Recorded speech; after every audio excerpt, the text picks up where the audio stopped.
Hi, this is Sarush, and in this video we'll talk about the WaveLinx lighting operate module.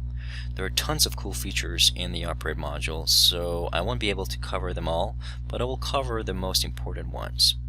Okay, now let's log into the WaveLinx lighting application.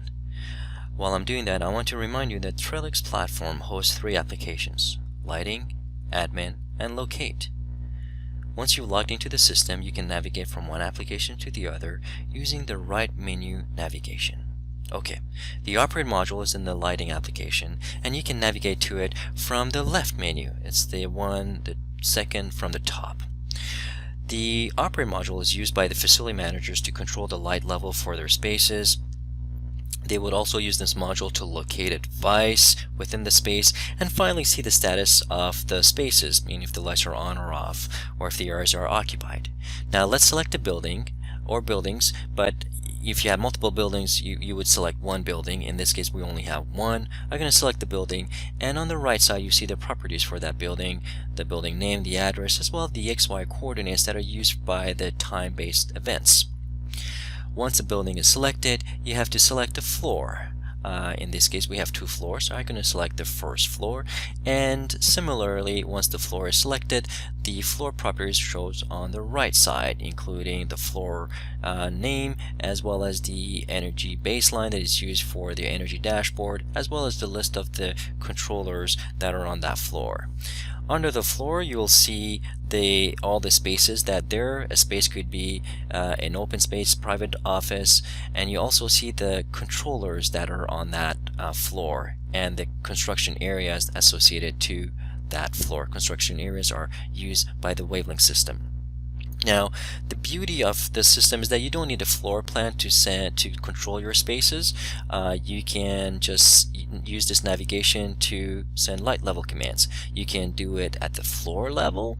So I'm going to select floor 1 and click on manual action here to show you how it shows up. You can change all the lights on or off or whatever level you want by sending this command, but this is a live system, so I'm just gonna focus on a single area. I'm gonna select area 106, which, as this occupancy status shows, that it's vacant and it's off because it's scene 0 in our system here is at 0%. I'm gonna click on the manual action and change the light level for this area to something else. I'm gonna select scene, or I can send a light level if I wanted to, but I'm gonna do it through scenes, and I'm gonna change it from scene 0 to scene 1, which is 100% on for that zone.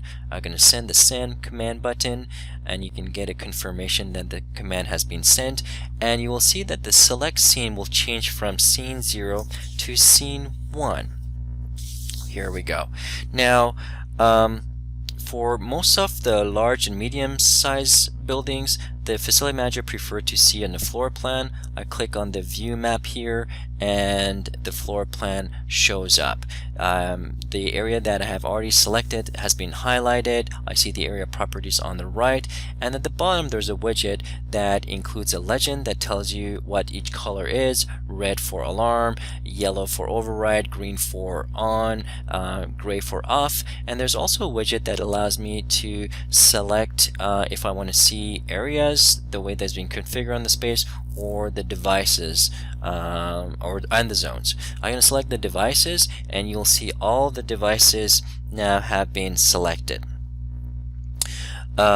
Now let's say I want to look for a specific device in room 106. I'm going to select a device, and I'm going to from the devices option, and the device has been selected. Now on the floor plan it's actually highlighted, but there are so many devices that may be a little bit difficult to really identify right away. That's where the focus button comes very handy. I press the focus, the floor plan will zoom in to the area and where the fixture is located.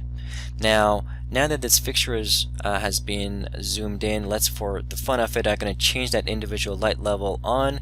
I'm going to click on the manual action, and here I'm going to change the light level from 0 to 100%. The way the WaveLinx system works is that when you're changing an individual fixture light level, it's going to be sent as an override. So I'm going to click on send, and the light level will change from 0% to 100%, and because it's override, it will show as yellow. This is something that we got from the facility managers. They really wanted to, here you go, they really wanted to be able to see if they send any override command to a fixture or an area. They want to highlight it on the floor plan so they remember. Now, you can cancel the override by clicking on the cancel override, and then it will go to the previous state, which was off, if you recall. So the fixture will change from yellow to gray.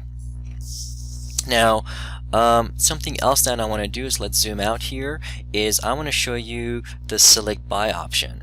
This is great when you're looking at a floor plan with all devices and you want to know how the devices are associated with each other. So I'm going to do a select by area, and I'm going to select a fixture, and every device that is on the same area as this fixture is highlighted. So I'm now going to do a select by device. That allows me to select individually. Something I want to mention is, obviously when you select a device, you have all the properties of that device on the right. You can, and that's primarily used for troubleshooting in most instances, but you have all the live data associated with that device on the property panel. Okay. So I think I've covered all the most essential features. I want to thank you for looking at this video. If you like the content, please click on the like button and don't forget to subscribe.